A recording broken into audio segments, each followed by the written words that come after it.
Good morning. Can I remind everyone to switch off their mobile phones, please, this morning? Can I also say that we've had apologies from Stuart McMillan and Bill Kidd is attending in his place. This is the third of 5 meetings during which the committee will be taking all evidence on stage 1 of the referendum bill. And I give a warm welcome to our first panel of witnesses today, who are from the Electoral Commission. I think most of you have given evidence previously and as part of the franchise bill. But in any case, I'd better introduce who you are. Starting with John McCormick, who's the Electoral Commissioner for Scotland, Andy O'Neill, who's the Head of Office in Scotland, Andrew Scallan, who is the Director of Electoral Administration, and Peter Horne, who is the Director of Party and Election Finance. Now, I understand John McCormick wants to make a short opening statement, John, and so therefore, on you go. Thank you very much, Convener, and I assure you it's a very short statement, and we're delighted to be back at the committee and appreciate having the opportunity to provide further evidence on the referendum bill. And as you know, Convener, we've been working with Scottish Government officials over many months on the plans for the referendum as they've been developed, and we're pleased that many of our recommendations have been taken on board. And across the Commission, we believe that this is a very strong piece of legislation which, if enacted within the anticipated timetable, will provide us with the necessary foundation and the time to deliver a referendum that truly puts the voter first and at the centre of the planning.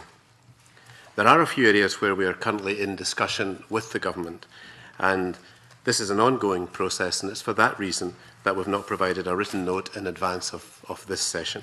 But of course, we're happy to discuss any aspect of the bill this morning, and we do intend to make a written submission to the committee before your 6th of June deadline. Thank you. Thank you, Mr McCormick. That's very helpful. Can I just begin with a very general question about spending limits in the bill? Obviously, spending limits in the bill which came from advice provided by the Electoral Commission. It would be helpful, I think, for the committee just to understand what the processes were and what the considerations there were in terms of coming to the limits that you had, that you suggested to the Government, which are now in the bill. I think that would help the committee, because we've had some evidence previously about the spending limits not necessarily being challenged, but questions asked about them. So I think it would be helpful to hear from you. Well, as a matter of principle, we were mindful of the Edinburgh Agreement between the UK and Scottish governments, which referred to the aim of establishing a level playing field and a referendum that was fair. And among our experience on previous referendums, we've articulated the principle there should be some relationship between electoral performance of political parties and the funding that political parties would have during a referendum period. But perhaps it would be best to ask my colleague, Mr Horne, to go into the detail of that, Convener. Okay, if I could start from the principles that we worked from, which were set out by the Commission in 2010, in that spending limits for a referendum should start from the ability to allow campaigners to campaign and set out their arguments to the voters across the area where their referendum applies. There should be limits in place to deter excessive spending, and that they shouldn't be so low to be at the point to encourage individual campaigns to sort of distort the regulatory approach that would be in place. As to how did we then move, so we moved and we set out and recommended limits for campaigners, we recommended a limit for lead campaigners, and we recommended a limit for political parties. If I can start with the approach for looking at the recommendation for lead campaigners, we recommended a limit of 1.5 million on either side, in addition to the other benefits that are available of the free mailing, the opportunity to use public rooms, and the opportunity for party political broadcasts. We came to that value based around assessing over a 16-week period what would be a reasonable expectation for the parties to, for the campaigners to spend and what they could approach. So we took that from a sort of bottom-up approach of what evidence do we have of expenditure in the past and what ceiling should there be in that place. We then looked at the role for political parties. Now, the approach that's set out in Prepara implies that there should be a banding, and that banding we looked at, and we looked at the implications of it. And what it set out was that there would have been uneven distribution of funding on either side of the campaigns. So we looked again, and rather than using the broad brush branding approach, we looked at specifically the share of the vote in the most recent appropriate election, that of to the Scottish Parliament and based on that, it then produced a roughly equivalent set of expenditure limits on both sides of the campaign for when you take together a lead campaign and the political parties as they're currently aligned. And referring back to, as my colleague mentioned earlier, the Edinburgh Agreement, our approach was to say, in the context of seeking fairness and a level playing field, here is a ceiling that looks appropriate. Now, alongside that, there are clearly in a free democracy, there's the opportunity for other organisations to make statements and to make their voices heard. Now, first of all, any organisation and individual can participate in that, but actually when there comes to the point where individuals and organisations are spending significant sums of money, there should be some controls and there should be transparency in place. So above a limit of £10,000, our view is that activity should be regulated. And then there is a limit that people can spend of £150,000. Now, our approach of determining that value of £150,000 was looking at what activities organisations might undertake, what would be reasonable to do, and what would be appropriate. Now, that limit is a tenth of that of lead campaigners. Now, clearly, the total limit that's in place is a ceiling that is set for the political parties and the lead campaigners. What we as the Commission are not seeking to do is control the number of campaign organisations that are in place, so we cannot explain or predict how much money will be spent, nor can we predict a limit of the total amount of money that will be set on either side. So to summarise, we've taken a bottom-up approach of setting out that if there are campaigns, they can spend up to a certain limit, and specific limits for the political parties and lead campaigns. Okay. We have had some question raised about other evidence we've had about the level of the 150,000 for other permitted participants, and some suggestions that that might be on the high side. But how would you react to that? I think if we go back to the principle of sort of setting it as not so low as to distort behaviour for campaigning groups, the referendum period is of a 16-week duration. There are millions of voters within who are out there that organisations may wish to communicate with. In our view, it was reasonable to set that at a level of 10% that of the lead campaigns to be able to communicate. And in the context of the total expenditure, that is roughly about 5% of what would already be available to the political parties and lead campaigns on either side. So it was a balance between allowing people to make their views, but not being a significant play in debate without having appropriate electoral support behind them. Annabel, you've indicated you want supplementary. Thank you, Convener. Good morning, gentlemen. Just on the issue of the 150,000 to other participants, we've already had some concerns raised about the effectiveness or otherwise of the so-called common plan monitoring of this provision in terms of its, the ability of the provision to actually weed out any intention to, defeat the spirit of the provisions. And I just wonder if you care to comment on that issue. If there are concerns around what is the opportunity for us to regulate and intervene as the Electoral Commission, if there were concerns about campaigning organisations, is that your question? Well, obviously, in terms of your role as the Electoral Commission, the concern had been raised: are the provisions, as they are currently drafted, sufficient to defeat dummy, campaign attempts? And so, in terms of your role as Electoral Commission, what would your view on that be? The first thing I would say, and Mr. McCormick mentioned earlier, that we're pleased to be in a situation where the legislation is going to be in place well in advance of the regulated period. So there is the opportunity for both the Commission to prepare and produce guidance and also work with potential campaign organisations. So the approach that we will be taking is, first of all, we'll be setting out very clearly what the rules are, helping people understand how we will enforce them. There will be the run-up period to the referendum regulated period where we will be explaining to people what they can or cannot do. Our experience in regulating other electoral events is that we can work closely with organisations and help them understand their responsibilities. In general, that helps organisations come into compliance, because actually the vast majority of organisations that we deal with seek to comply. However, if we were to see kind of through the course of the referendum, if either through the work of our Edinburgh office or the intelligence that we get, there was evidence available that campaigns were seeking to work together, they were seeking to breach the rules, we have the appropriate powers to be able to act. So we have a range of sanctions from fixed penalty notices through to criminal sanctions that we can take up into including stop notices.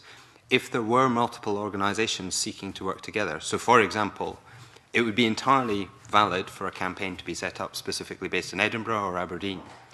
However, if there was a campaign set up in Edinburgh and Aberdeen, and based on the facts of the case, they were funded by the same source, they were using the same materials, and they were acting in the very same way, we would view that case, and I'm talking a hypothetical here, as acting, as working together, and actually the expenditure of the individual campaigns, should they both be spending, so 2 or 3 campaigns be spending £145,000 each, actually the expenditure would be counted, if they were working together, that expenditure would be summed together.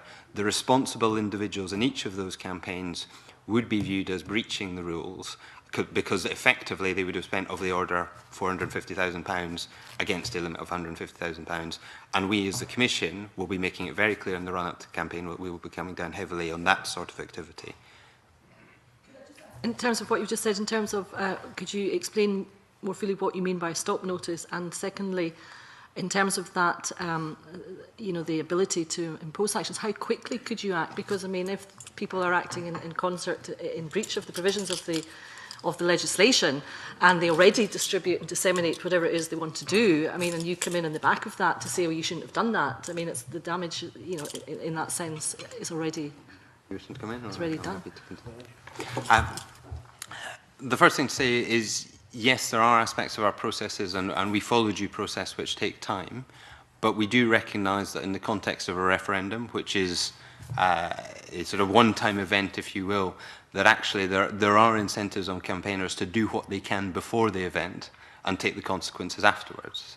So what we're already doing, and you asked me to explain a stop notice, we use the shorthand of, what if we knew somebody was planning to drive a series of double-decker buses with advertising on the side of them around every city and town in Edinburgh over a number of nights, evenings in the lead-up. So spending significant sums of money, what would we do to stop that?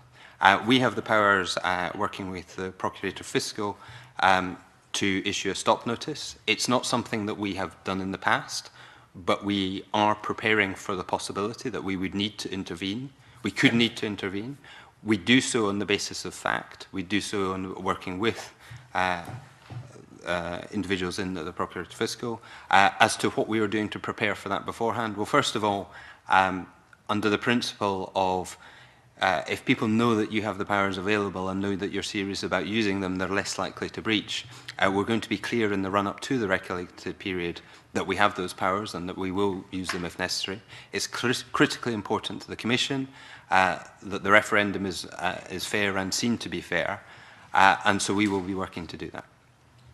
Could I just have one sentence, because this discussion underlines the point that Mr. Horne made earlier. It was one of the issues of the issue of people coming together to work together is one of the issues that informed our level of £150,000, you know, and therefore not a lower limit. So there'd be little incentive in doing that. So it was one of the issues that we always consider behind setting that level for permitted participants. Well, if they didn't know about stop notices, they certainly know now.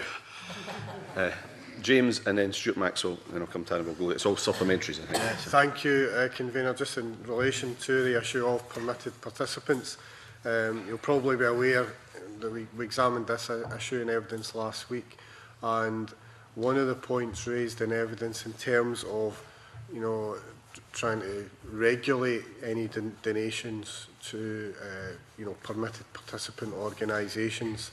The current proposal in the bill is that any donations of 7,500 or greater must be reported in the designated reporting period. And there was a suggestion that that might be reduced in order to ensure that these donations were, strictly monitored and there was some openness and transparency about it. I wonder if you'd have a view on that. One thing to say, I'm repeating myself again, is this poll has significant improvements on previous legislation in that there is transparency prior to the event. So this is the first referendum where reporting will be introduced of donations more than 7,500 in the regulated period. So there is already improved transparency from the past. As to the question of the level of donations at which organisations report, the first thing is that any donation over £500, it is the responsibility of the organisation to check that that is a permissible donation. So from an individual on the UK Electoral Register, from UK registered companies. As to the level at which they then have to report donations to the Electoral Commission, and the Electoral Commission would then publish, 7,500 is the level that's set for donations within PPERA that applies to all political parties on an ongoing basis. This approach currently mirrors that. There is the possibility of reducing it if there is a view that that would increase transparency, and that would particularly apply to campaigners. It wouldn't apply to political parties, because political parties are subject to the ongoing regulation that they continue to report on a quarterly basis to the Commission, and would need to report on that. As to, I do have some hesitation. As a regulator, I obviously like to mandate transparency where I can. However, I know that those that go into campaigning wish to spend more of their time campaigning than they do complying with our rules. So there is a balance to be struck around how much we require them to report, as opposed to our clear expectation that they do comply. And just if I may, convener, emphasise that point, that because of the planning for this referendum, this will be the first time we've had pre-poll reporting during the regulated period, which increases the transparency over any of the previous referendums we've had. Stuart Maxwell. If I may go back to the issue that Annabel Ewing was raising on this issue, the evidence we received was that there was the possibility that dummy or other organisations could effectively be established. And you explain a little bit how you would identify how these organisations were operating, and how you would identify them as being the same as other organisations effectively. And could we explore that a little bit further and provide a bit more clarity? I mean, what is to prevent a single individual donating to Glasgow says no and Aberdeen says no, or Glasgow says yes and Aberdeen says yes? I mean, what if these two organisations are set up, and they don't use the same printed material, they print their own material, they do different things, they run effectively two separate campaigns, both obviously on the same side. But what's to stop that occurring? And how would you identify that that is in effect two organisations being effectively one organisation? So if I can do one split. First of all, there isn't a limit on how much an individual can donate to the campaign. So if could donate to lots of different groups, and one individual can donate as much as they want to the groups, although over 1.5 million clearly wouldn't give anybody any benefit. As to the question, which is if an individual was donating to multiple groups with the intent that those groups were working together, now it clearly comes back to the facts of the matter, but the limit of £150,000 is set because that was viewed as how much one would need to campaign across the whole of Scotland. If we found that there was evidence that an individual was seeking to influence the referendum campaign in such a way where they were setting up multiple groups, on the evidence of the case we would act and intervene. It's very difficult for me to go into more detail because, as you'll appreciate, it's very dependent on the facts of the case. But if an individual was seeking to set up multiple organisations and not only was funding them but was also controlling in such a way that their activities were coordinated to avoid being duplicative, then in such a case we would take action. See how that would operate. If one person is effectively trying to control that, that's maybe difficult to spot, but you can see why you would be able to do so and take action against them. But that's not really, I suppose, the question I'm asking is, because clearly if an organisation is established in one city and a different organisation by a different group of activists is established in another city, and then in another city, these are all separate groups of campaigners, all operating on the one side. Now, they could be funded by one person or they could be funded by multiple persons. What is to stop, effectively, if enough money is coming in on one side or the other, what is to stop multiple organisations been established all across Scotland, all with a limit of £150,000, all operating on the same site? There's nothing to Nothing stop at that. all. No. So effectively, how do you deal with that then? How do you differentiate between that kind of activity and the kind of activity that you're talking about? I mean, I think the split in the definition for us is sort of, we would encourage a diversity of voices in the referendum campaign. It is up to those organisations to choose how they raise funds.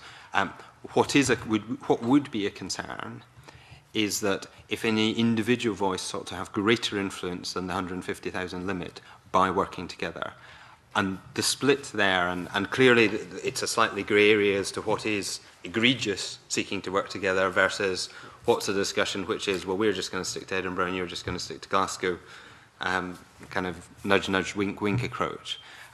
As to how we would deal with that and how we would intervene, well, we have a range of powers to encourage people into compliance. The first of which is, if we have a suspicion that something was happening, then clearly a conversation with the regulator is not necessarily something that people enjoy, and calling people in during the referendum campaign is something that we could do, at which point we could then take further action if necessary. There isn't a limit that says there could. I cannot predict how many groups there will be during the referendum campaign.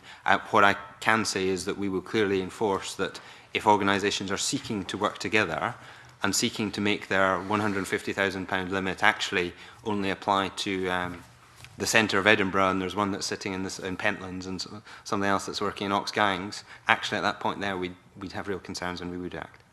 One final question. To go back to the original statement you made, which was about your primary purpose here was to try and provide balance in terms of your recommendation about the funding mechanism, roughly an even playing field. How does this particular process of organisations with each of them a maximum of £150,000 being established, how does that effectively go back to that principle? Because clearly it may or may not happen, but one side or the other could be, easily outspend the other by an enormous amount of money.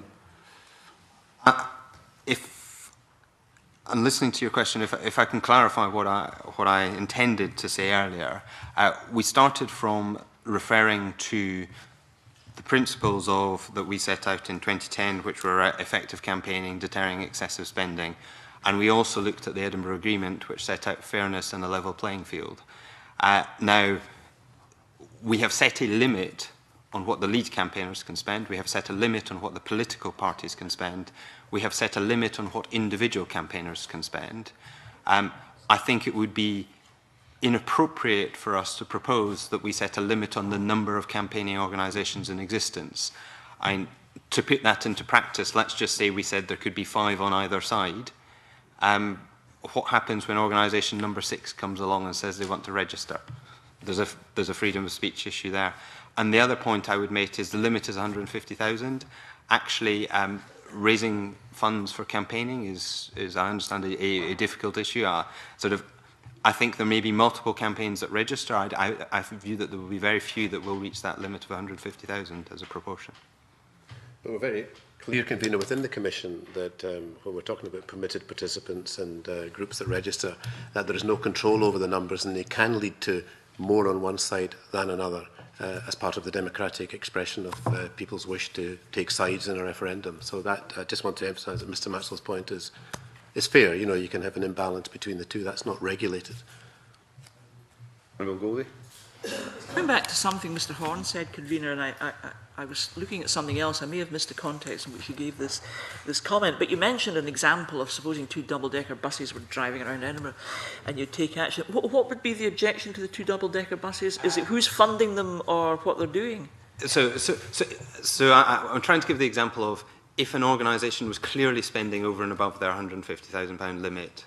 So if it was absolutely obvious. So the other example could be that we were made aware that every single Scottish newspaper had sold a sort of cover sheet to a single organisation, and there was evidence that that would be in excess of £150,000 the weekend before the referendum. Then what action would we take in that context? I think the point about so a the clear double, breach. I think the point Mr Horne was making about the double-decker buses was, you said Edinburgh instead of Scotland, that if every city in Scotland and every major town had a set of double-decker buses going around with the same message, we would immediately be alerted to the fact that there might be some collusion among these independent city-based groups. Tavish, Scott. Yeah, just two, thank you, Convener, two brief supplementaries. The first one on Stuart Maxwell's line of questioning. Just let me get this absolutely straight, and I appreciate this is a very hypothetical situation, but there is actually no limit on the number of campaign organisations who could raise £150,000 and then spend it on either side of the campaign in Scotland. There's no limit. Okay, thank you. And the second, how many staff have you got to monitor all this?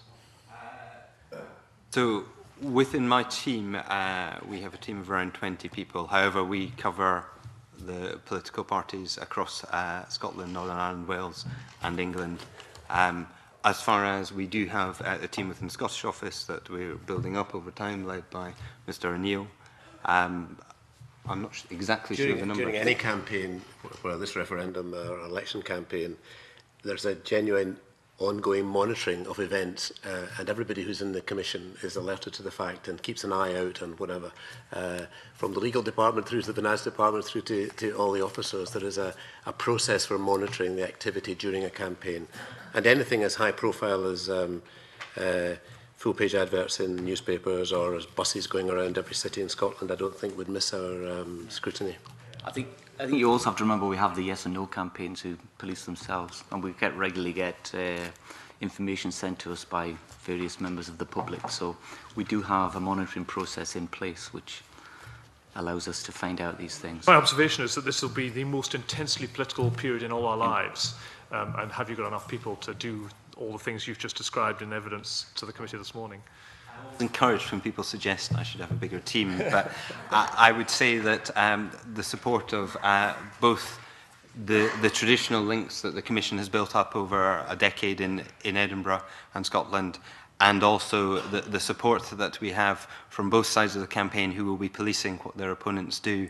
I think we'll have a lot of information coming into us. It will be difficult for us to parse that and to check what are concerns that are being raised and what is so nice. After a year and a half's time. Yeah, thank you. I think I've probably signed some of these letters to you in the past myself, actually.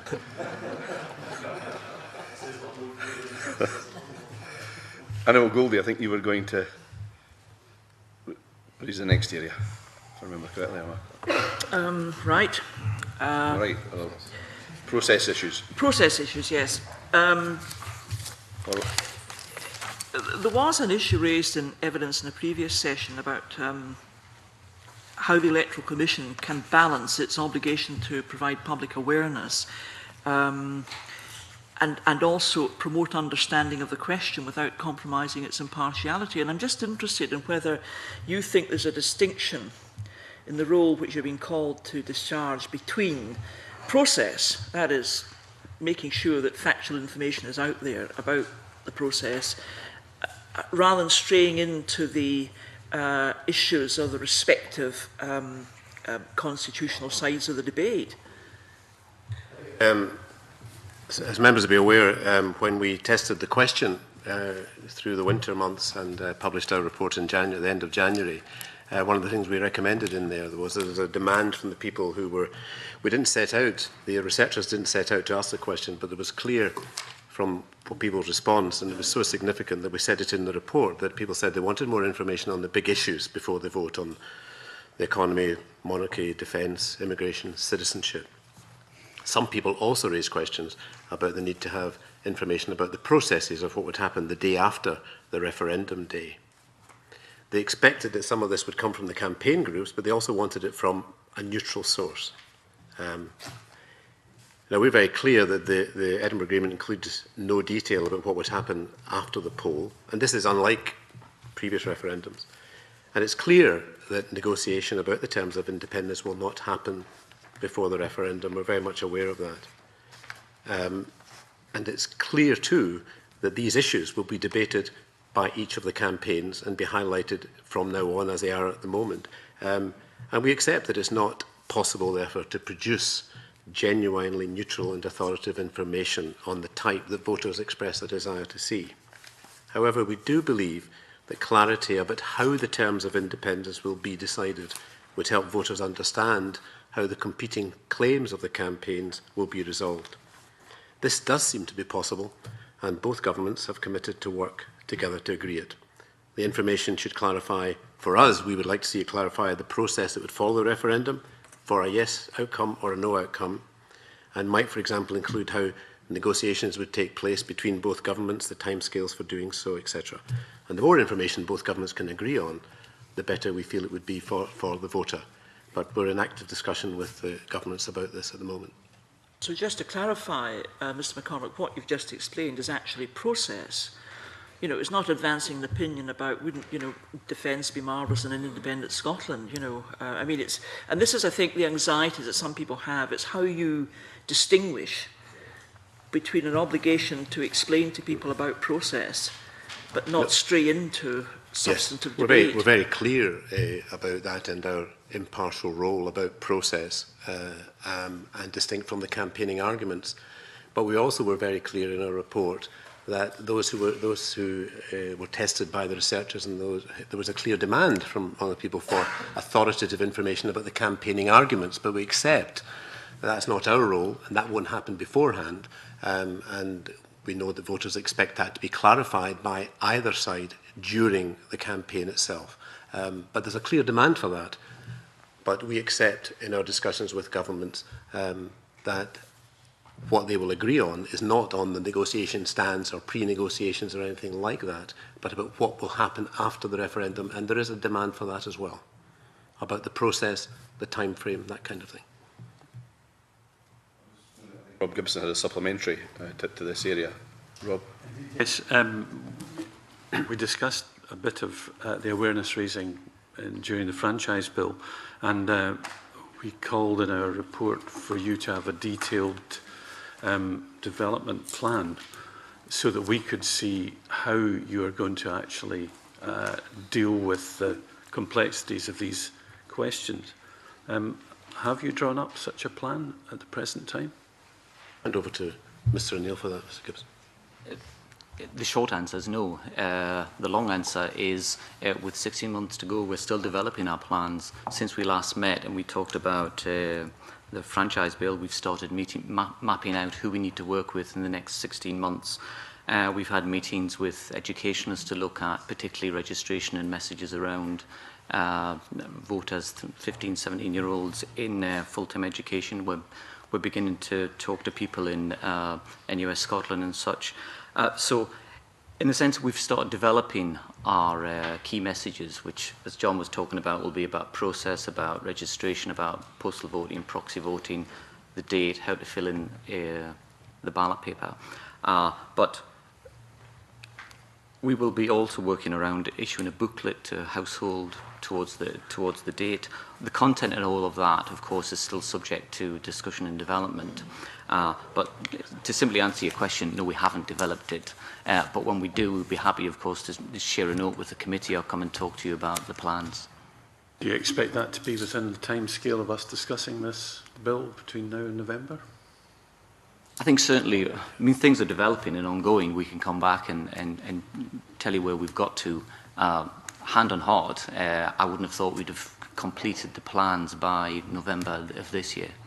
But the first stage of our plan, convener, will be underway by then, because there'll be during the annual canvass, for example, for registering to vote, there'll be a particular campaign directed at young people, encouraging them to vote and get themselves on the Young Voters Register.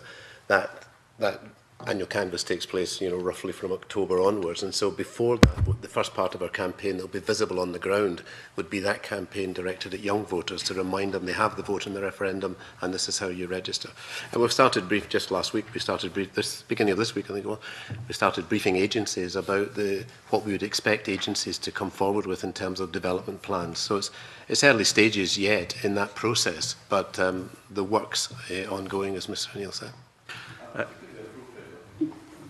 Back on Mr Gibson's question, just to remind the committee members as well, although the bill will pass through Parliament here and become an act probably by October, November, we'll still be able to come back and take evidence from the Electoral Commission, because we've got responsibility for implementation issues as well. So we could still have further evidence taking sessions later if we felt we wanted to. Rob. I was just wanting to follow up what Andy O'Neill said about the people you've been in touch with. We expect the counting officers, the EROs and so on. I think he mentioned education there. Are you working with Education Scotland at the moment? Because clearly people getting information, whether they're 16 and 17-year-olds or 70-year-olds, in this booklet that you intend for households, it's got to be tested in some sort of way. What's the plans for that? I mean, the booklet will be tested. It'll be tested with all voters to which it's directed at, and then it will be specifically tested with 15 through to 17-year-olds.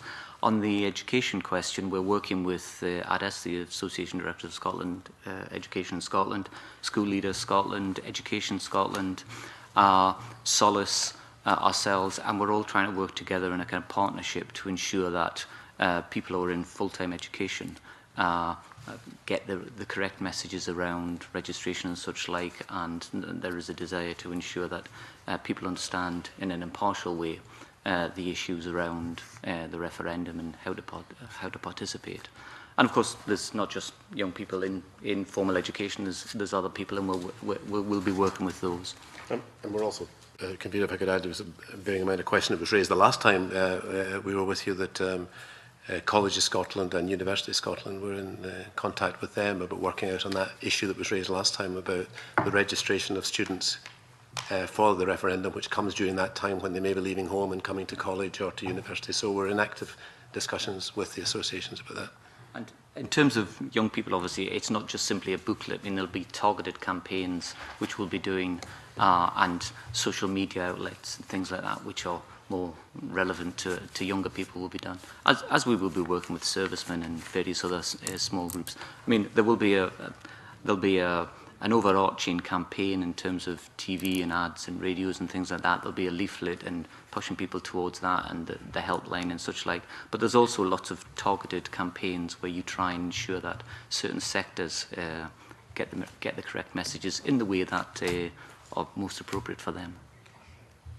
Is it supplementary? It is, yes. Okay. Thank you. Just going back to Mr McCormick's point a moment ago about the clear recommendation of the Electoral Commission that both the Scottish Government and the UK Government should have discussions about process issues following the result, further to whatever the result of the referendum is.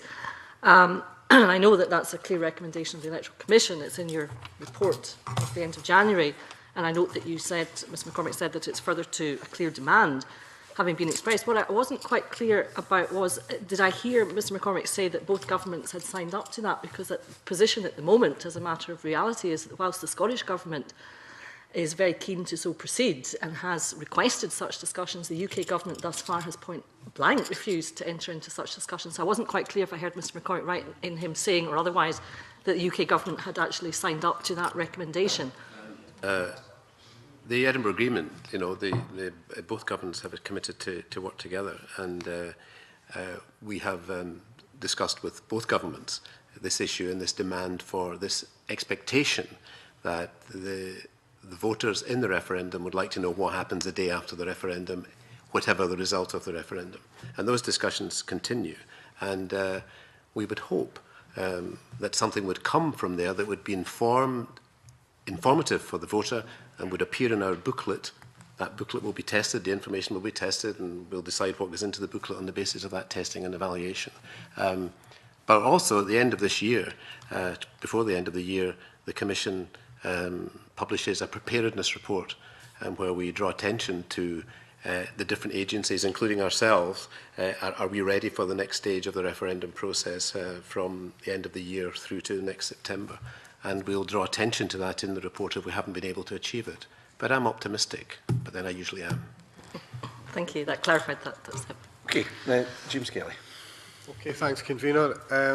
Just turning to the Welsh experience in terms of the referendum in Wales, we took some evidence on that a few weeks ago, and Professor Wyn Jones, who gave evidence, was very critical of the role of the Electoral Commission in that referendum, and in particular in terms of the report produced after the referendum. He said it was an exercise in self-justification. I wondered what your reaction were to those comments, and also what you've learned from the Welsh experience and the way the report on the Welsh referendum was handled, and how that has informed your, or helped inform your approach in terms of the Scottish referendum. Yeah, I'll pass on to Mr Neil in a second, but we're surprised to read that, you know, because Professor Wynne-Jones has, in other forums, been very positive about certain aspects of what the Commission has done. And there was some, after the Welsh referendum, for example, there were two different reports. In July 2011, we provided a report on what had happened.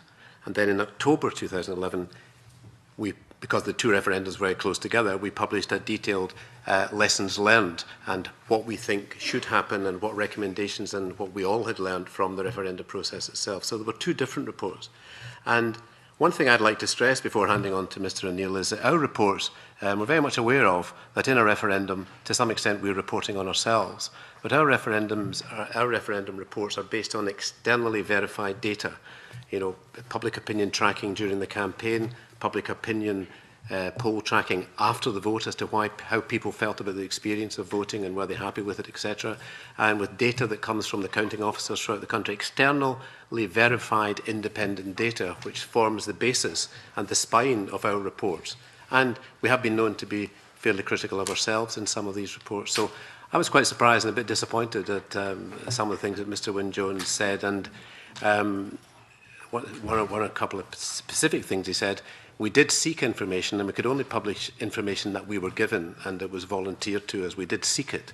Not everybody we sought it from provided it to us, and that was a bit of a disappointment to us. But our reports, we believe, are robust. They have to survive the scrutiny of the commissioners line by line to make sure they are robust and independent, and that they're based on the right kind of data you would expect from a public regulator like the Commission. But, Andy, would you like... Sorry, Mr O'Neill may be going to cover this, but what lessons were learned from the Welsh referendum that would inform your experience in Scotland? Well, before I hand on to Mr O'Neill, one of the issues we learned from both referendums was that proper planning, not rushing from royal assent through to polling day in a matter of a few weeks, that was not the ideal approach to the referendum. A proper timetable, proper planning, and working through the process in a timious way so that everybody was aware of the issues at stake and there was proper public information campaigns, something which I think has been learned for this referendum. That was our headline issue, but Mr O'Neill would want to add to that if you don't mind, Camille. I mean, I think John said much of what I would have said, but I think one of the things which was failed to be expressed by the previous evidence giver was the fact that we were always clear that a Welsh report wouldn't be a lessons learned report, it would be a what happened. We saved the recommendations for the report which came after the PVS referendum because we were in the context of another referendum occurring immediately thereafter. And some of the recommendations which were in the parliamentary voting system report, particularly gaming, the idea that one side refused to apply for designation to stop the other side getting it for some perceived advantage, was certainly a recommendation which came out of Wales, which was reported later. I think just to re-emphasise the point about we don't self-report. I mean, we do, to a degree we self-report, but actually a lot of our report is based on evidence we get from external sources, the research evaluation, the candidates and agents, returns, the public opinion which we run afterwards, the tracking of the public awareness research. All of this is taken in and then regurgitated into our reports.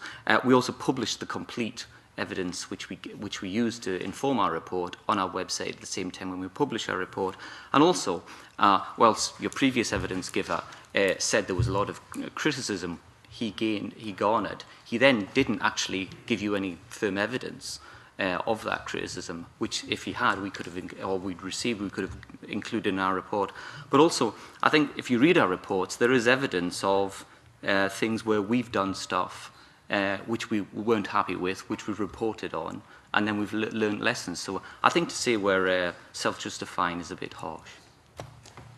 Can I just can you just give an example of, some things in the report where you've examined an approach you've taken, you felt it's not been the wrong approach, and you've learned lessons from that. I mean, yes, carry on. If I can come in, the specifics of the lessons that we've learned, not just from the Welsh referendum, but from other activities that we've been involved with, those that have come through to the recommendations we brought through on the party and election finance side. First of all, there is the question of pre-poll reporting, which I referred to earlier. Actually, in order for voters to have the transparency around who is funding the campaigns, pre-poll reporting is an example of that. Mr. McCormick referred to not rushing between the final sort of the legislation in place and the regulated period that allows us to have the opportunity to have guidance in place in time to enable campaigners to understand that and comply with the rules. We additionally looked at the issue of designation. So the Commission has the role in designating lead campaigners.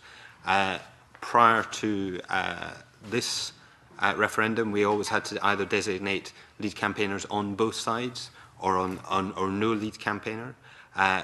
In the context of this particular referendum for Scotland, we took the lessons learned from Wales where we weren't able to designate, and we have made the recommendation, the board considered and made the recommendation that it was possible to designate a single lead campaigner on one side and not on the other, in the event that there were not applicants on the other side. So those are the specific lessons that we've learned. Now, clearly there are other points which would be picked out beyond that, but those are some of the examples on the party and election finance side.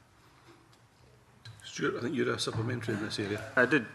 Thank you, Convener. It was on some of the evidence we received from the Law Society to raise the question on, it was to do with section 24 of the bill, reports on the conduct of the referendum. And they wondered, because in section 24 it says that you have to report or lay before the Scottish Parliament a report as soon as reasonably practical after the referendum.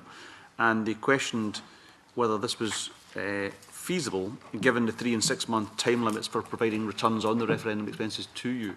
I just wondered whether you thought there was a problem there. They seem to think there may well be. We don't think there's a problem. You know, if we look at the March and May referendums last year, we presented our first reports in July about what had happened, and then our considered report and issues arising from and recommendations to Parliament came in October. We think those are both reasonable timetables, time to consider and time to put the issues before. I don't think we're concerned about the timetable. I mean, I think a report on the conduct of the referendum is a report on the conduct of the referendum in a sense, the public awareness aspects, the work of the Chief Counting Officer and such like. I think there is, and this is an issue which we've been in discussions with the Scottish Government on the question of reporting separately on our investigating and sanctioning powers, which refer to the kind of compliance end of it. And we're in discussions with that. I think that is more difficult to do in the sense that you have to get the campaign returns in after 3 months or 6 months, so you couldn't do it as reasonably as practical. But I think the fix in that is we're allowed to report on that at a later time. But this is something we're discussing with the Scottish Government. So it's not the case there would be a single report covering all these aspects. There would be separate reports dealing with the different bits. There could be, yeah, and that's what we did in 2011. So we're open for that. You know, we haven't. You know, it depends on how these discussions go with the government at the moment relating to the reporting. But we're open for separate stage reporting, 2-stage reporting, or one omnibus report. More likely to be 2-stage. Yeah, I'm just wondering then, therefore, Convener, is if there's a later report that deals with the issues that Mr. Neil just covered, given those would be could hopefully not, but could be very critical issues to determining the view of the public as to how accurate and how reasonable the whole process was and how fair it was, effectively. You know, any long delay in that particular report would be, I think, rather problematic. Except I agree with that. Yes, I mean, but we don't. We can make a very quick report based on the facts of what happened. You know, which would presumably support people that they're happy with the outcome of the referendum itself and the process. I have to say, you know, a considered report does take a bit longer, you know, but I would hope that we're addressing these issues at the moment with the government, and I think we feel fairly, maybe not relaxed, but confident that we can provide the right kind of scrutiny of the referendum in Timmy's reports that would be satisfactory, but we're not at the end of those discussions yet. Yeah. When do you think those discussions will come to a conclusion? Fairly soon. Well, I wouldn't like to be. I think you have to remember as well.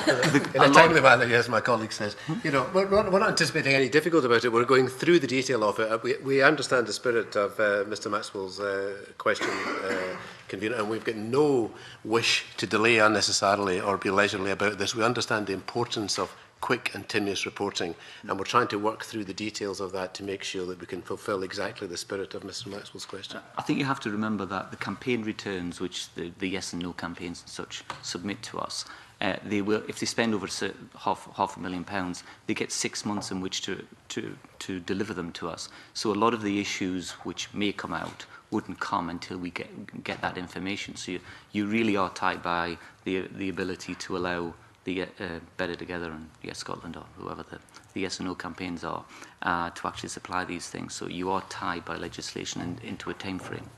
Okay, thank you, Stuart. Anybody else in that area? No, Annabel Ewing, I think you had an area question and you wanted to... Yes, I mean, it's going back a wee bit to the expenses issue and the regulated period, and it was just really to hear comment from you on the period, which is 16 weeks, and we have had some evidence anyway to the effect that that it should be a longer period. It was just really to get some information as to how that came about, that time frame. The recommendation of 16 weeks, so previous referendums, there has been under prepare a minimum of 10 weeks, and they've sat around 11 to 12 weeks in previous referendum.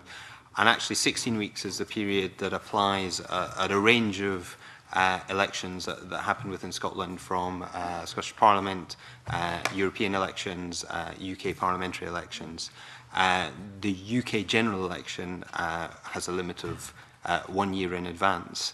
As to, there are obviously when there's a sort of interlinked relationship between the amount of money that you say that people can spend and the period of time that you can set. So I'd be slightly, if you were to unpick one, you'd probably be looking at unpicking the other. At 16 weeks, our view was that's a sufficient period of time where people will be building up to a campaign and will be really putting their arguments to people. 16 weeks is a period of time which it seems to be long enough to make those arguments. One of the questions that we're currently exploring with the Scottish Government is the opportunity, and it's a particular opportunity given how well prepared that this poll is to pull the designation timetable for lead campaigners forward. At the moment, the way the bill is currently drafted, the designation timetable starts when the regulated period starts. So actually, although the starting gun sort of goes at the end of May, there's a 4-week period for campaign organisations to apply to become designated as lead campaigners. So actually, the campaign period is compressed into 10, 11 weeks rather than 16 weeks at the moment. Now, we're exploring the Scottish Government at the moment the opportunity to bring the designation timetable forward. That would then allow us to be able to have the lead campaigns in place before the start of the 16-week period, so that the 16-week period was in effect the full period. As to the question as to could you make that period longer, I would reflect a concern on that, which is actually the point where the bill goes through and becomes an act, is the point where we start being able to explain to campaigners what they can and cannot do. I feel it's fair to give people the time to understand that before you say, and here's the rule, here are the rules that are going to apply to you. So the 16 weeks to me strikes a balance as it will be a long campaign. I know there's activity going on at the moment, but in those critical last few months, the regulation will kick in and people will be clearer around the rules that are set for them. Going back to the slight concern you expressed about an extension in terms of the need for all parties to well understand the rules of the process and so forth. But I mean, presumably that concern would not apply to the same extent if there was a slight extension, for example, beyond 16 weeks, but not an excessive extension. I mean, it's possible that sort of 16, 17, 18 weeks, there's a shift that is possible there. I would go back to the limit of 1.5 million for lead campaigns is set at a few pence per voter per week. is essentially what it adds up to. As you extend that regulated period, you start to push that and make that tighter. So that ceiling becomes lower. Now, we were in a world where, when we made the recommendations in the early part of this year, the recommendations was, here was a set amount of money for a set period. If you were to change what the set period was, it would open up that discussion again, and it was a point where there was agreement on both sides of the House on this one. So it strikes me as I'm comfortable with the length of the period at the moment. I can see there's arguments for extending it. I'm not convinced by it.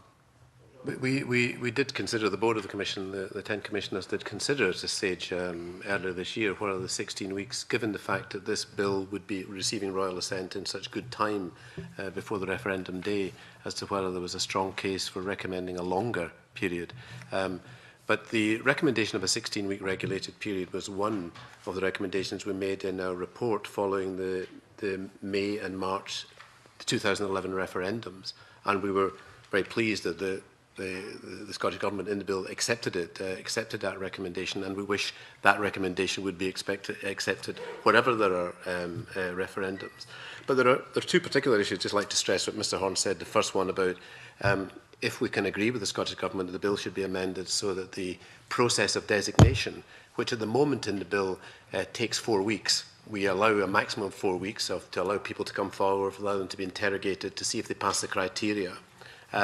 In this case, we already know there are two well-established organisations, and there is much speculation that they may put themselves forward for the lead designation process. So it's certainly, I would not like to presume anything, convener, but if there's agreement that we can bring that designation period forward, then that's giving us, that's preserving the purity, as it were, of the regulated period for the 16 weeks, plus that 4 weeks, which of course would overlap with the regulated period for the Euro elections. And we're also aware that the Better Together and Yes Scotland campaigns have agreed to make to volunteer information on their donations, and we're very pleased and encouraged by that. So there'll be a period of voluntary publication of donations that they've received in the months up to the regulated period happening, and that gives us encouragement as well. Okay. Patricia Fergus. Thank you, Convener. Good morning. I wanted to ask you some questions about the PERDA provisions. I understand that the PERDA provisions in the bill are largely based on PEPERA, but we have had evidence from one organisation suggesting that while that is the case, that one area that has not been taken from PEPERA is the need for compliance by grant-funded non-public bodies. And I wondered if you could perhaps speak about your comments on that. I'm answering this one, although I think my colleagues may choose to add in more. The recommendations under PEPERA are rather broad, and in the view of the Commission, in the example of previous electoral events, not as specific as they could be. Clearly, while this is, and going back to the discussion earlier, this will be an intensely important discussion in the nature of democracy in Scotland, there is also the ongoing requirement of government and public administration that will need to happen. So there is some point that a line needs to be drawn, and it was a Commission recommendation that the prohibition period should apply only to the Scottish, specifically the Minister, the parts of the Scottish administration, the parliamentary corporate body, and the Scottish public authorities for whom that applies. Obviously, there are difficulties around what action could be taken on enforcing the PERDA period, as far as could a public body be taking that action. But in our view, and in our experience of previous campaigns, the court of public opinion is the most effective way of trying those organisations that do breach the PERDA period. Okay. I'm still not 100% clear why that particular distinction was made, though. You know, if that's the rule that applies in other election circumstances, then why not in this referendum too? The experience from past referendum and electoral campaigns was that the PEPERA rules were so broad that actually activity that was being undertaken by organisations, which was entirely valid, could have been viewed to be covered by the clauses that existed within PROPERA. As far as the change within this one of the clear things is that in communicating to voters, we do wish there to be the opportunity for example, education authorities to be able to offer advice on how to vote, the process as opposed to how to make your choice. And the clauses as drafted were viewed within PROPERA would have covered those cases, whereas the recommendation here is particularly to cover action on behalf of political activities. So who would you consider, or what would you consider to be public bodies? Because most people might think of a local authority and by extension its education department to be a public body.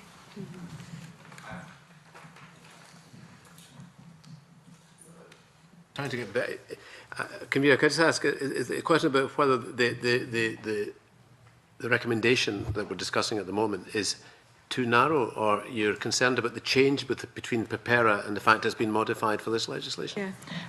Yeah, I was interested in why it had been changed, and I think Mr Horne has explained that, but in explaining it, Mr Horne has made reference to the fact that we would want the provision not to debar schools and education authorities from being able to give out information to young voters.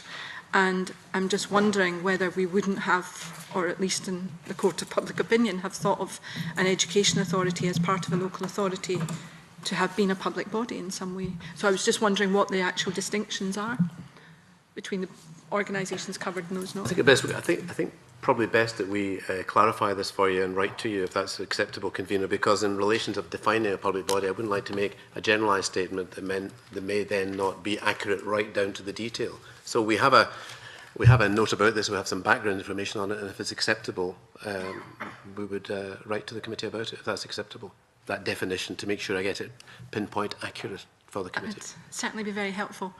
It's also been suggested to us that in terms of PERDA, that perhaps you don't have enough sanctions, enough opportunity to ensure compliance with the PERDA rules. And I wondered if you had a view on that.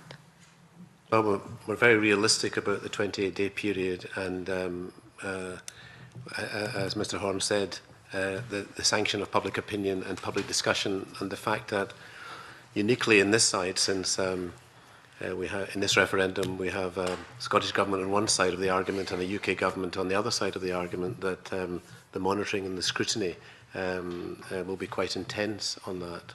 But you're right to the implicit point behind Ms Ferguson's question is valid. It's a 28-day period, and actively during the referendum campaign, it's about public scrutiny of whether each side is obeying the rules.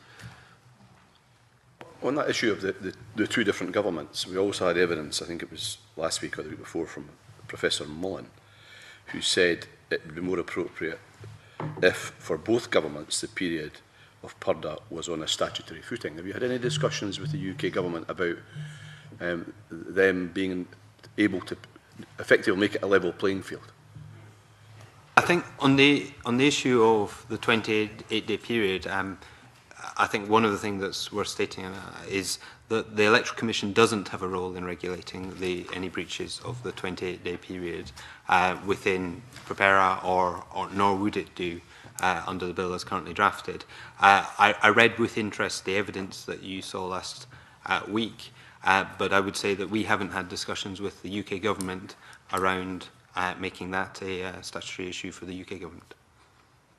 And I remember the last time we were here, convener, in a slightly different context, saying how it would be kind of presumptuous of us as an electoral commission, as a regulator, to be then commenting publicly on the conduct of government and parliament. And that's why we believe that public scrutiny is the best test of this. But as Mr Horne says, to give us a role in scrutinising that would be quite difficult to foresee. A number of supplementaries in this area. I think, Patrick, you've got a supplementary in this area. Is that right? Thank you, convener. Good morning. You talked, Mr McCormick, about the public debate, the court of public debate being the main sanction here. If there is a statutory basis for PERDA for one government but not for the other, then surely there's a danger that one government or the other is at an advantage in that public debate if there's an alleged breach of that undertaking on the one hand or statute on the other. But we don't. I mean, your point is perhaps valid, but we don't anticipate breaches of this. We don't go into this campaign thinking that during that 28-day period, and there is a tradition of governments accepting the 28-day rule and observing it. And I suppose you may say it's my sunny side, optimistic side of my personality, but in the sense, we can't have a role in monitoring that, in scrutinising that. We don't have that role. We can't see us fulfilling that role in any sense at all that would be realistic. To be an optimist as well, but given the tone of the debate, it might be a realistic possibility that even if there's not intentional breaches of purdah, there may be allegations of it, there may be suggestions of it. Would it not be cleaner for the same basis to apply to both governments, either a statutory basis or, if that proves impossible, for it to be an undertaking in relation to both governments rather than only in relation to one? I mean, one of the contexts, and we referred to Edinburgh earlier, the Edinburgh Agreement, which sets out that the UK government's principal approach, which would be mirroring the approach to PPERA as far as it applies to the UK government. There are a significant number of undertakings within the Edinburgh Agreement, not least that both governments will respect the outcome of the referendum, which aren't set out on a statutory basis. I noted the discussion between the distinguished lawyers that you had in front of you last week, who didn't have an answer to this question. So, not being a lawyer myself and with no claim to being distinguished, I'll say that I don't know. Andy, Mr. Neil would like to add something. If that's all right, I'd never be so bold. No, Bruce. To answer Mr. Harvey's question, I mean, the UK government in the Edinburgh Agreement did, at paragraph 29, commit to living under the same PPERA rules as the Scottish government will. So that commitment is already there in writing. One other aspect of this, Convener, if I may, another difference between the referendum and elections, which have a purdah period, is that during elections, Parliament is also dissolved, and that MSPs, or in the case of Westminster Parliament, MPs, no longer exist. If, assuming we all choose to restand at the next Scottish Parliament election, none of us can present ourselves as MSPs, only as candidates. Now, partly that's about avoiding an advantage of incumbency, so that we are all candidates and other candidates have the same status. But it also prevents MSPs, or in the case of Westminster, MPs, from using public funds to campaign for their own policies or their positions on public debate. That won't be the case in relation to the referendum purdah period. That will apply to governments, but parliaments will be still sitting. Is there anything to prevent parliamentary offices' resources being used to promote positions in relation to the referendum or to campaign for an outcome? So, here to come in on this. Mr. Horne. So as far as the expenditure that is regulated during the campaign period is expenditure which is on broadcasts, on advertising. I've got my list here. So anything that sort of looks like and tastes like campaigning is campaigning, and that would be regulated. So if individuals who had access to public funds were using those, first of all, I presume it would be a breach of the controls over how they should be spending those funds.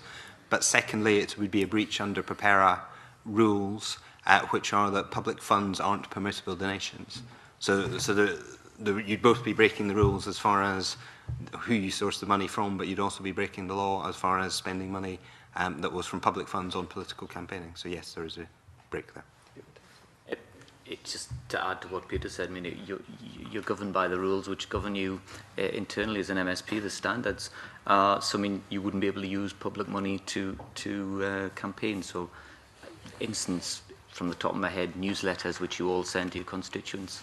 There are clear rules about what you can and cannot include in those things, and those rules would continue through. But it's really the direct answer, the proper answer would come from the parliamentary authorities. So those rules don't prevent us from advocating a position or issuing press releases, for example, using staff paid for from public resources, which relate to issues under public debate. And that would clearly relate to the choices before Scotland and the policies, positions that people are setting out across that divide. Again, you'd need to look to your own rules and your parliamentary authorities for the answer. Thank you, Convener. Now, you've got a small point on this area alone, but I think Tavish has as well. So I'll come to Tavish first, then back to Stuart. I'd like to thank you. I'd like to ask a number of questions in this area because I'm concerned by the narrowness of the focus that you've described in terms of public bodies. Are you saying it's going to be permissible for all the Scottish public agencies, quangos, government-funded bodies of any kind whatsoever to take a line, and that'll not be scrutinised, other than in the court of public opinion? So first of all, the Electoral Commission doesn't have a role in scrutinising this aspect of the legislation. No one. If an individual or organisation was to complain about it, I believe there's two routes for them. The first of all is the challenge amongst the press. And so we are talking about a debate as to providing information on the side. So that's first. The second is if people wish to seek action and complain, they could do so.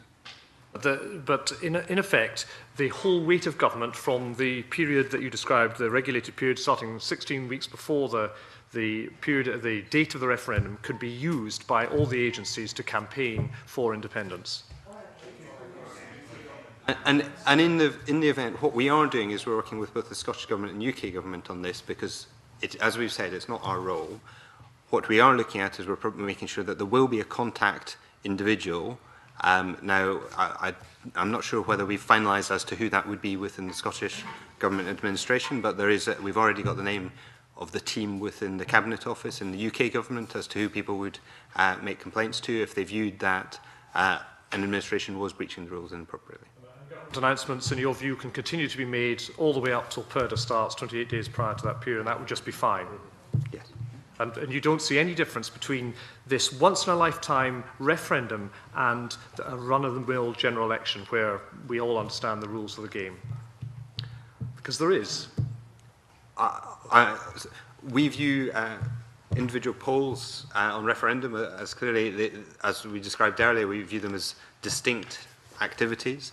I think there is a difficulty here, and the difficulty is that up to the point of the poll, there will be ongoing government activity both at the Scottish Government level and at the UK Government level, and the challenge here is how do you get a balance where, yes, there should be a point where there is quiet and there is not intervention, but actually to state that the government both in Scotland and the government both in England couldn't undertake activity, public activity, in the period beyond that 28-day period would be very difficult to do. Could I ask the witness? Be all right if I ask the witnesses rather than being interrupted by the nationalists? Touchy, aren't they? Can we just get the conversation between Tavish and the witnesses at the moment? I'll let those who want to come in later. I recognise, Convener, that there's concern expressed on this issue.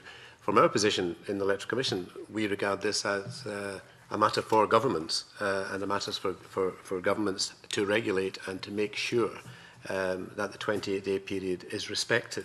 But I recognise the concern on it and the issue of clarification about public bodies, etc., and that's why we would like to write to you with a considered view on that, Chair. Convener. Bodies. So, for example, the SVCO, a voluntary organisation who's funded by the government, they take a view, just for, hypothetically, they take a view on independence and they come down one side or the other. Do you have a view as to whether that's admissible or whether that pulls them into your ambit, whether that pulls them into your regulations? The STUC is, you said? Well, we can take any, well, the STUC are not funded by the Scottish Government, but lots of organisations are funded directly by the Scottish Government. So if an organisation is making a statement of its position, that is reasonable. If an organisation is using funds to advocate a position, it that limit is above £10,000 of the money that they're spending, at that point there they become a regulated campaigner. Thank you for that, Mr. Horne. Did you say that they can state their position and that's fine? Well, it is not the role of the Electoral Commission to be looking at the stated positions of a range of organisations. Despite the fact they're funded by the government, whether it's UK or Scottish? What people are allowed to it's not our role to determine what people do or don't say. Our role is to look at where people are spending money, and our role is to looking at whether or not the sources of that money is permissible. If organisations become participants, so would need to become regulated campaigners, we at that point would then regulate them. Yeah.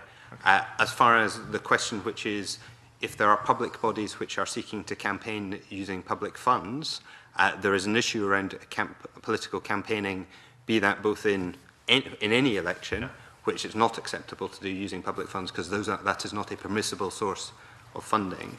As to whether an individual body could make a single statement, I don't believe that would be regulated. Right, okay. No, thank you. You've just clarified for me, this is now a free-for-all as far as I can see, but I'm very grateful for that clarity. Stuart and then Linda. Thank you, Convener. I want to go back to your statement earlier about permissible use of public resources by MPs and MSPs, and clearly it would be a breach if they were campaigning using public resources. Would it be the case that if an MP, for example, wrote to constituents carrying out a survey and asked the referendum question, should Scotland be an independent country, yes or no, using parliamentary resources, would that be a breach? I'm not sure. Sorry, addressed to the House authorities, we don't have the detail of the rules with us. All right, I thought you said earlier on that using public resources to a campaign in the referendum would not be permissible. Well, if I can follow up on the point I made earlier. So, across the UK, in the Welsh Assembly and Northern Ireland Assembly, and in the Scottish Parliament, elected representatives do receive funds through which they can administer the constituency business, and there's restrictions on how they can use those funds. I'm not the responsible accounting officer for those funds who sets the restrictions. You'd need to check with those restrictions as to what you receive and how you can use them. Sorry, I thought you were very clear earlier on about that there would be a breach if somebody carried out that behaviour. And you now seem to be not sure. No.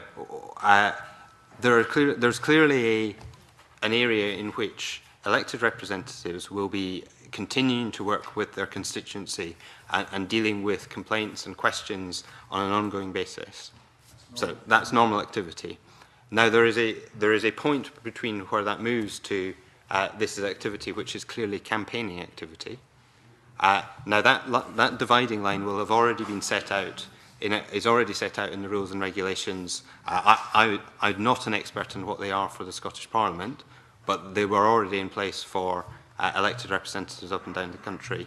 And as far as a breach of those rules would be dealt with by the authorities as appropriate. Would it have been a breach? Let's leave the Scottish referendum for a second, but in the Welsh referendum, for example, if a Welsh MP had used his resources, office resources, paper, postage, all the other resources, to write out and ask people their opinion, ask them to answer the question in that referendum, would that have been a breach in that case?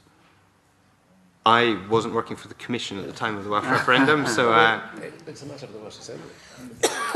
The regulatory role of that and the detail of it would be for the Assembly authorities. I mean, in a sense, you'd need to follow the money, and the resource which is used for the action, where does it come from, and what are the rules around that money? I mean, if it's clearly Scottish Parliament funded money, and it's clear you can't use it for that activity, you would be breaching it. If the MSP or the AM or whatever is funded by some other resource, as long as it's a permissible resource, it would be clear if it wasn't public money.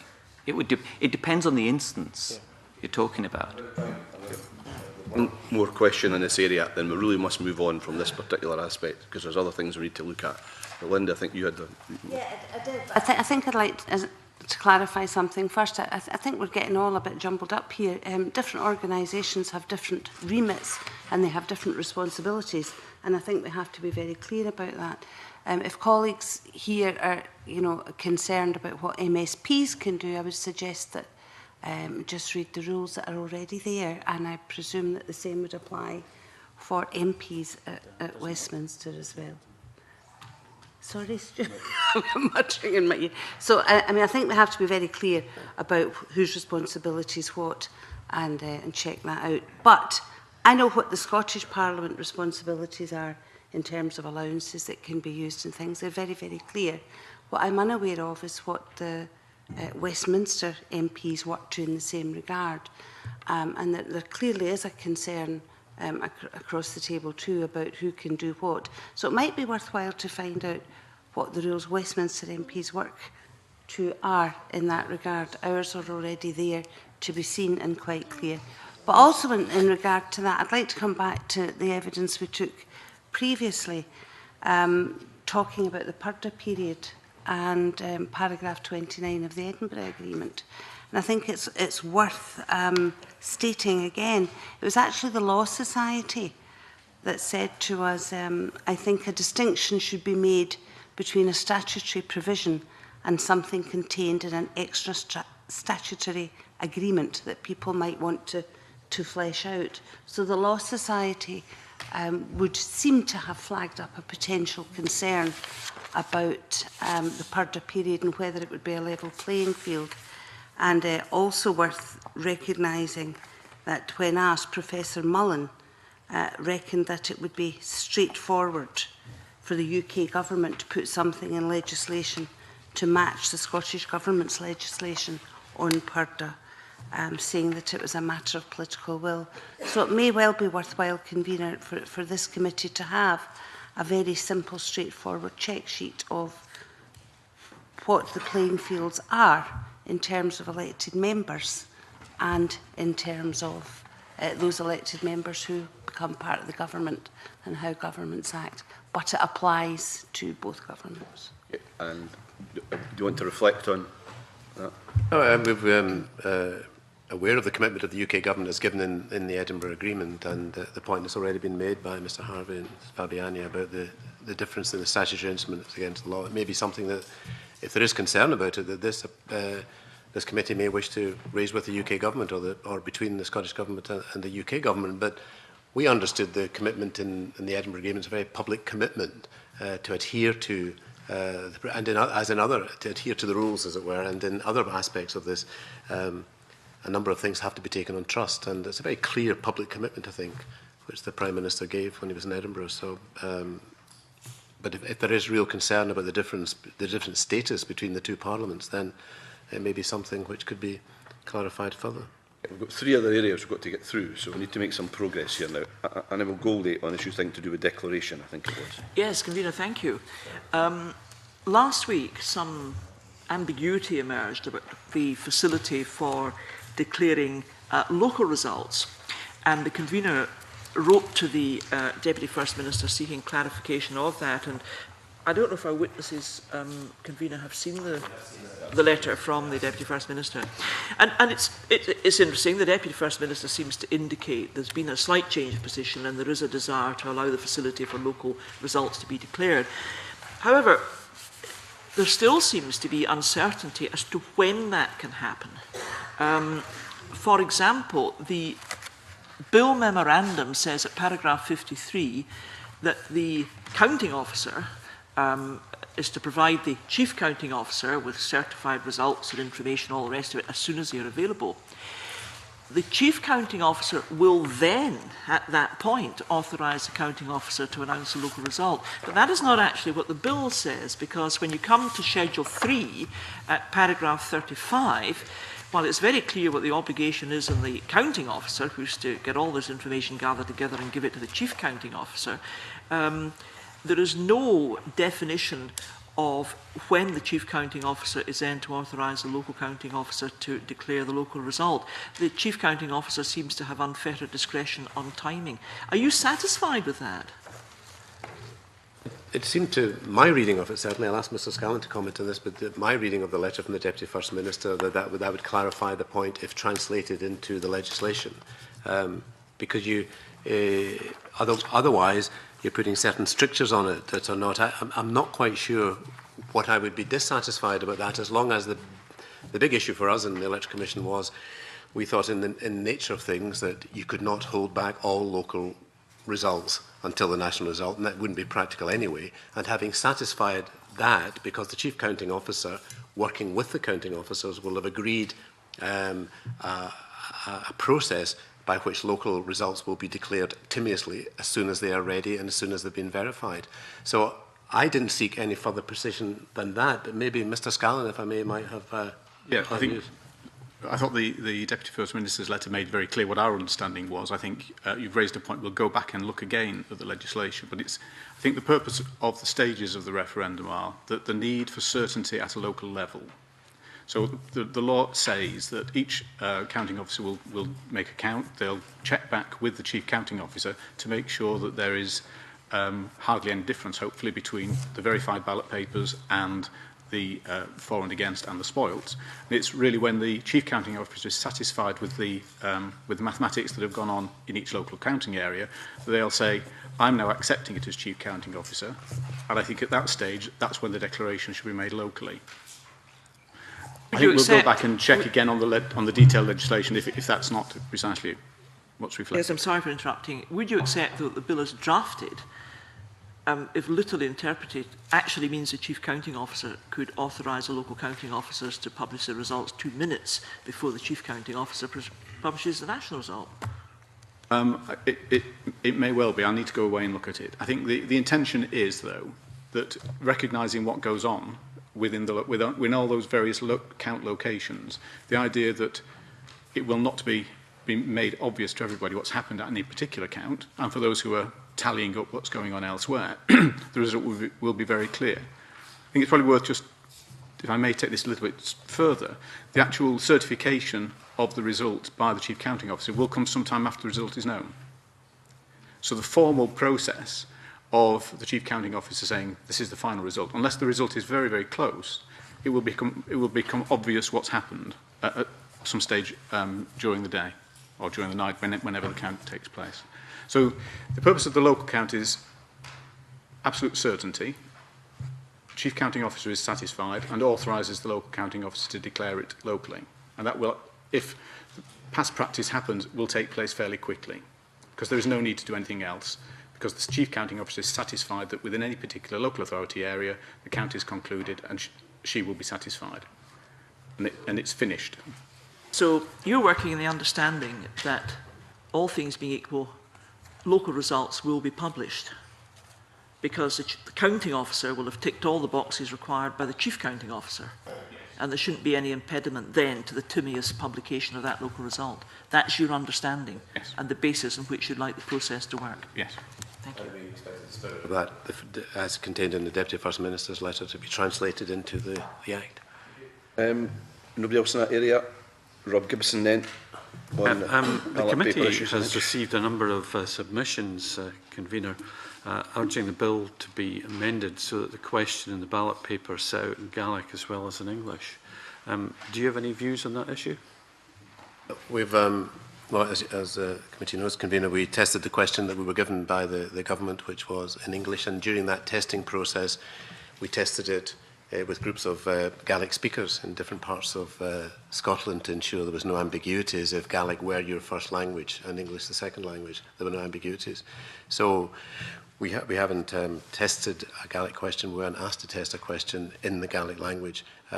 We're aware of the fact that in our public information campaigns and on the information that will be available in polling places, that information will be available on how to vote and what to do in Gaelic as well as in many other languages.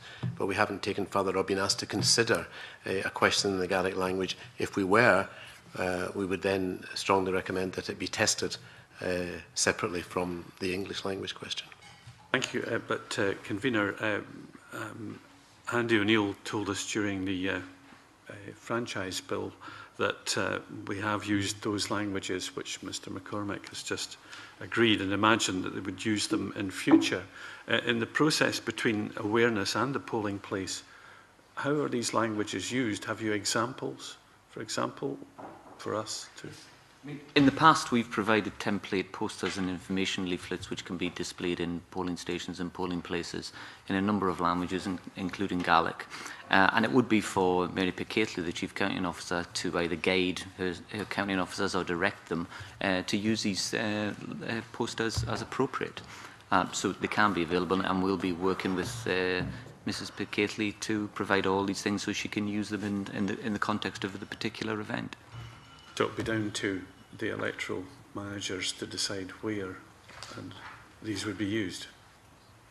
Yeah, I mean, they know where various communities are, so obviously certain languages would be redundant in certain places and in others. And it would be a matter for the Chief Counting Officer and as convener of the Electoral Management Board whether she wished to issue a direction on the matter or advise on the matter or take local advice on the matter. But we would provide, as Mr Neil says, we would provide the basis for that, and it's up to them to decide. Thank you very much. Into the area of civil penalties, I think Patricia Ferguson had a question on that.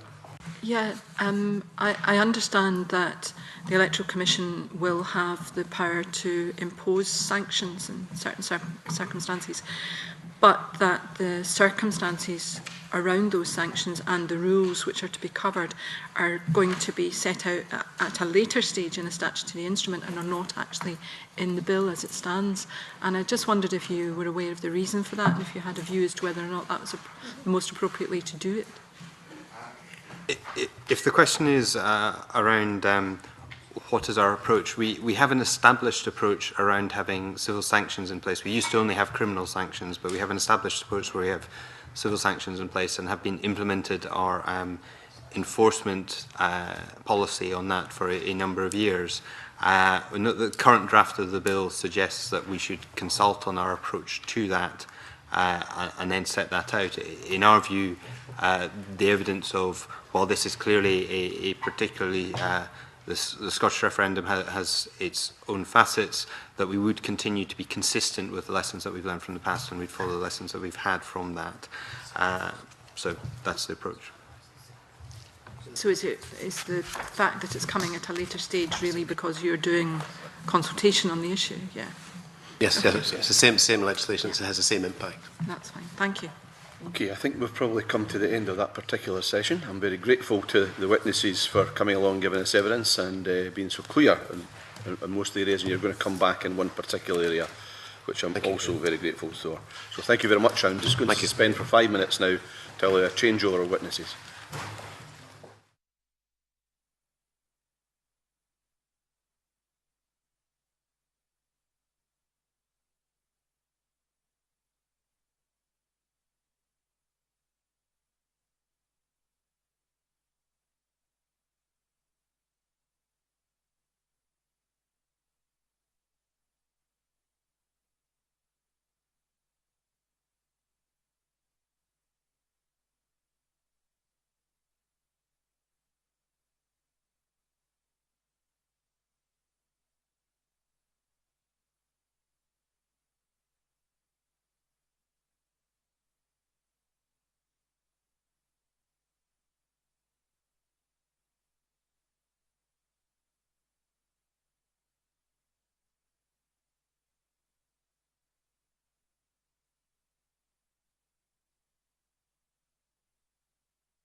We're starting off the next session of evidence taking this morning when we have with us Dr Ken Macdonald, who's the Assistant Commissioner for Scotland Northern Ireland, the Information Commissioner's Office. But can I also give apologies on behalf of the STUC. Unfortunately, because of late illness, they understandably could not attend today, but they've said that if we can't find another slot for them, then they're happy to provide fuller written evidence to us in due course. So, welcome, Ken. You've been before us before, so I'm really glad you're here again. I understand you don't want to make any opening statement, right, and therefore we'll go straight to questions. And the first question, I think, was going to come from Bill Kidd. Thank you, Bill. Thank you, Convener. Good morning, Dr Macdonald. Can I ask you, in the past, the Commissioner has given guidance to parties and campaigners, obviously. Can you say, in particular, in relation to activities of parties or campaigners and during the campaign, any activities which may cause concern, will there be a way in which you can intervene whilst this is occurring? Yes. As you say, we've given guidance before and we've actually taken enforcement action at general elections against political parties in breach of what's known as, well, we call it PECR, the Privacy and Electronic Communications Regulations, which is an additional bit of legislation which we regulate. PECR is all about telephone marketing, spam texting, and so forth. Previously, at elections, when we have taken action, we didn't have the same amount of powers as we do now. And we were limited very much in which we could do, which was basically tell them to stop. For the last couple of years, we've been given the option of imposing civil monetary penalties where there's been a significant breach of these regulations. And indeed, just in the last 6 months, we've started issuing some penalties on that. And just for an example, a completely different sector, obviously, but a telephone marketing company in Cumbernauld was fined 90,000 by us for continually breaching. What we have done to date is written to the chief execs of both the main campaigns, the Better Together and Yes Scotland, just reminding them of the obligations that they have and including our guide, which is on our website, to political campaigning and how both data protection and PECR apply. We've also previously in the past worked with our colleagues in the Electoral Commission to ensure that they also provided some guidance when they were communicating with political parties, and I would think that we'll do the same again on this occasion. Thank you. Well, just following up on that then, so you are basically, I think, you've said that you will be monitoring during the campaign activities of permitted participants and organisations, designated organisations. Will that ensure the compliance with the data protection principles? Do you believe that the bill gives you the powers to do that? We would already have the powers through our own founding legislation. The Data Protection Act is a framework, and it sits alongside other pieces of legislation, and the two will work together. So we've certainly got that power, and we will monitor. We monitor on a picking up intelligence basis ourselves, but we will get complaints from members of the public who think they may be in breach as well. I mean, from the way that the bill is laid out, do you perceive that there may be data protection concerns could come from the legislation as is? I don't see immediately, certainly on this sort of canvassing or promotion of any particular side's view. I don't think there is, because that is covered separately through one part of the Data Protection Act, which is about direct marketing, and this is written correspondence. And I said the main part of the marketing side, which is the PECR regulations, which, as I say, are being regulated more and more strongly. I just thank you. That's extremely useful. When you were talking about this company with a penalty up to £90,000 that can be imposed and has been, how many breaches would have to be incurred before that would actually This was a significant number. I can't tell you the precise number. The information is on our website, but it has to be significant. We have to see that there's genuine complaints. That particular company, I mean, there were some callers who'd received quite distressing phone calls, and so that influenced it. But I should also say that the level of fine isn't just based on the volume of complaints that we've had, but it also takes into consideration the assets of the organisation, which is in breach. So it's a balancing act that we have to undertake. Thank you very much for that. Thank you.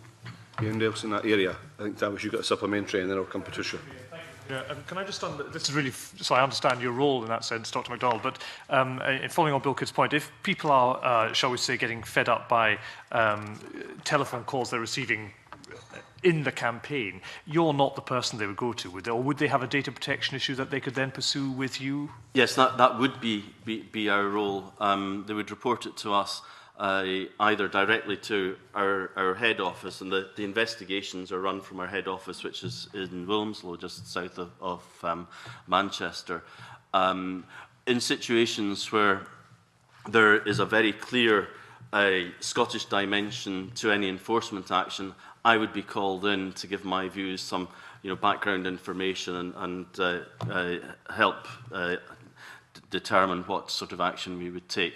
But the complaints by members of the public would be to us through our website, through phoning us, emailing us. But as I say, it would be the investigations would be undertaken down south. I'm grateful for that. And is your professional experience that people understand that your office is the point of, you made these wider points to Mr. Kidd about other campaigns in other walks of professional life, but do people, as it were, get your office that is the point of contact in relation to these kind of concerns?